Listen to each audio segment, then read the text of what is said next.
বাড়িওয়ালা বললেন, হ্যাঁ মশাই, তা মন্দ বলেননি বটে। দাঙ্গার পর থেকে এই আমার বাড়িখানা খালি পড়ে আছে। এই অঞ্চলে আর কোনো হাঙ্গামা নেই, অথচ এমন চমৎকার বাড়ি, তবু লোকে এখনো কেন যে এখানে বাস করতে ভয় পায়, আমি তা বুঝে উঠতে পারি না। আমি বললাম, বাড়িখানা আমারও পছন্দ হয়েছে, তাছাড়া আমি মিথ্যে ভয় পাবার মানুষ নই।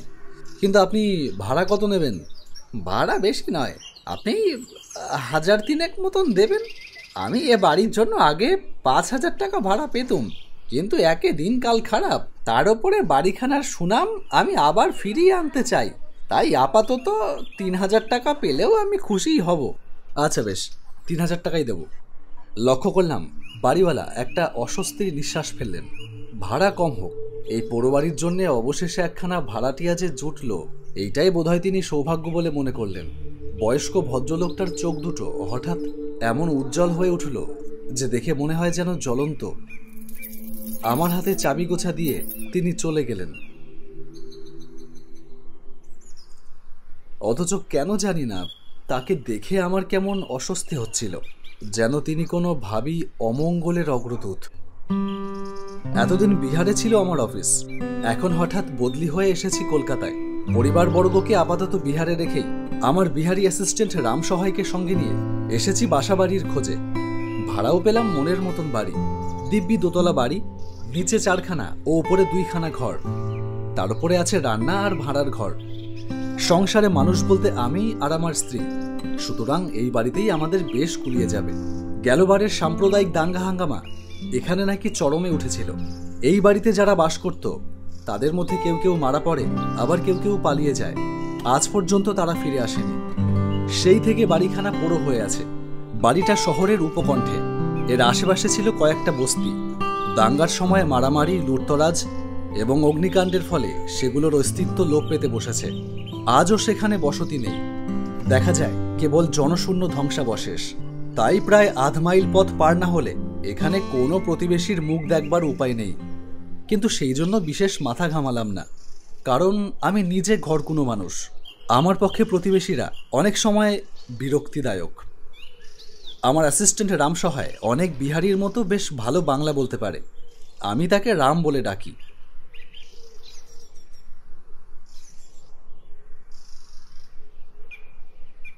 আচ্ছা রাম, আজকের মতো তুমি বাড়ির দোতলাটা সাফ করে রাখো।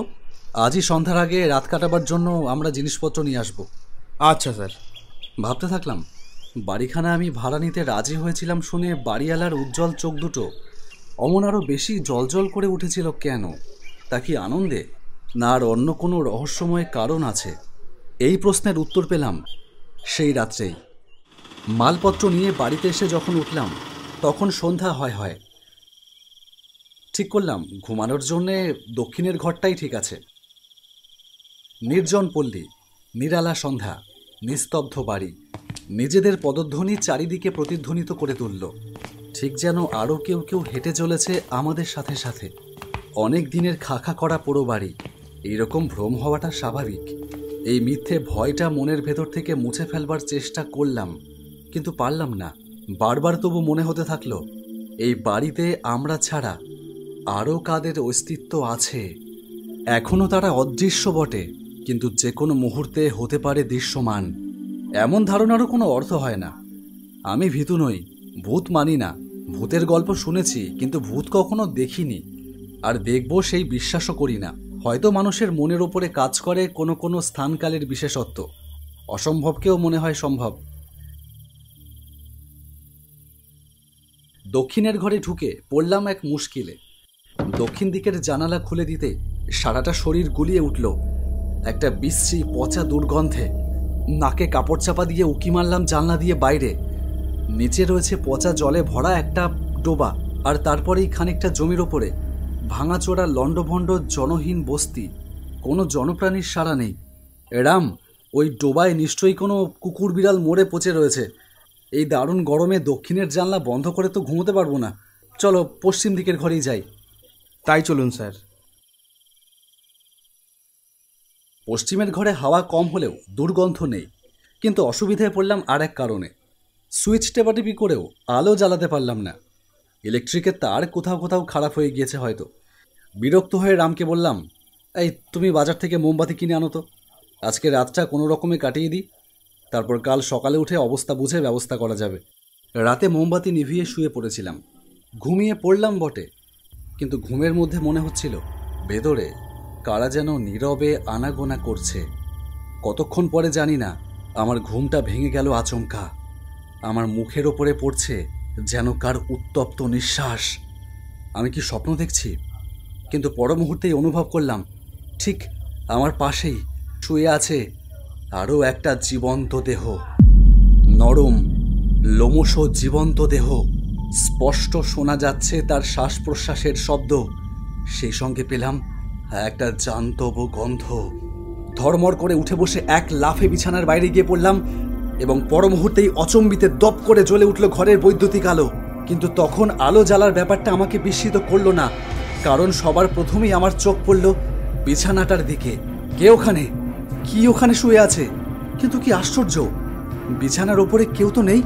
কেবল বিছানার ওপরেই নয়, আমার বিস্ফারিত চোখ সমস্ত ঘরখানা আতিপাতি করে খুঁজেও সন্দেহজনক বা ভয়াবহ কোনো কিছুই আবিষ্কার করতে পারল না। এ কি ভ্রম, এ কি দুঃস্বপ্ন? কিন্তু তাই যদি হয়, তবে বারবার সুইচ টিপেও বহু চেষ্টা করেও যে আলো জ্বালাতে পারিনি, সেই আলো হঠাৎ আপনা আপনি জ্বলে উঠল কেমন করে।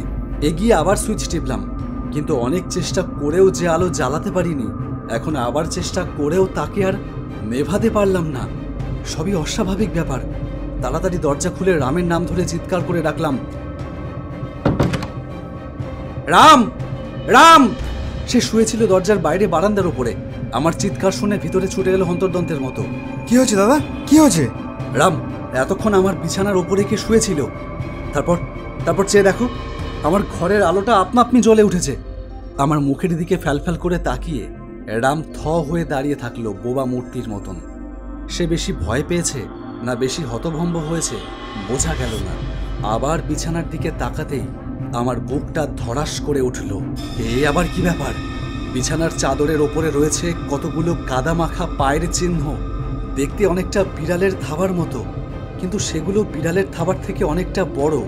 আমি চেঁচিয়ে উঠে বললাম, আমি হলপ করে বলতে পারি 1 মিনিট আগে ওই থাবাগুলো ওখানে ছিল না। স্যার, স্যার বাইরে চলুন। বাইরে চলে এলাম, একেবারে বাড়ির বাইরে। বাকি রাতটা কাটলো রাস্তার ধারের রোয়াকের ওপর বসে।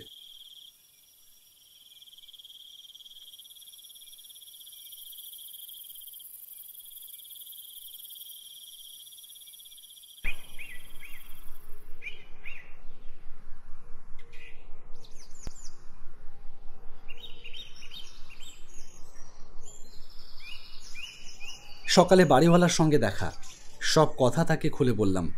বাড়িওয়ালা একটু হাসবার চেষ্টা করে বলল, মিছেই ভয় পেয়েছেন, ঘরের ভিতরে বাম এসেছিল। বাম পাশের ডোবাটায় থাকে, কিন্তু সে বন্ধ ঘরের ভেতরে এলো কেমন করে? জানলা দিয়ে। বিড়াল তো, ও একটু ফাঁকা পেলেই ঢুকে যেতে পারে। ভাম কখনো একতলা থেকে দোতলায় লাফিয়ে উঠতে পারে? দোতলায় যখন উঠেছে তখন নিশ্চয়ই পারে। আচ্ছা ধরলাম তাই, কিন্তু ভাম যখন ঘরের ভেতরে নেই তখন তার পায়ের চিহ্ন বিছানার ওপরে কেন পড়ল? আপনি ভুল দেখেছেন, পায়ের চিহ্ন আগে থাকতেই বিছানার ওপরে ছিল। আর ইলেকট্রিক লাইটের ব্যাপারটা, তারের ভিতরে গন্ডগোল থাকলে অমন মাঝে মাঝে হয়। আপনি আপনি পাখা চলে, আপনি আপনি আলো জ্বলে। আচ্ছা আমি আজকেই সব ব্যবস্থা করে দিচ্ছি, আপনার কোনো ভাবনার দরকার নেই। দেখলাম বাড়িওয়ালার গরজের শেষ নেই। শুকনো হাসি এসে বললাম, না না, আমার কোনো ভাবনার দরকারই নেই, কারণ আজকেই আমি অন্য বাড়ির খোঁজে বেরিয়ে পড়ব। আপনার এই ভুতুড়ে বাড়িতে আর একটা দিনও না।